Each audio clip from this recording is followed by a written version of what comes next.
അറിഞ്ഞൊരു വാർത്ത ഞാൻ വരിയിലൊതുക്കാം ആറ്റൽ റസൂലിൻ മദ്ഹ് ഉരക്കാം അറിഞ്ഞിടണം ഈ കഥ ഇത് ഹക്കാം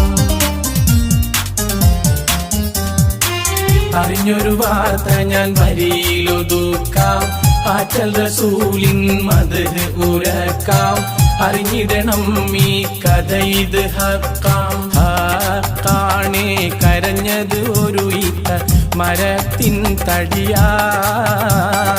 അഷ്റഫുൽ ഖൽഖ് ഖുതുബത്ത് ചാരിയതറിയാ ഹക്കാണേ കരഞ്ഞത് ഒരു ഈത്ത മരത്തിൻ തടിയാ അഷ്റഫുൽ ഖൽഖ് ഖുതുബത്ത് ചാരിയതറിയാ ഒരു നാളിൽ മദീനത്തെ മസ്ജിദ്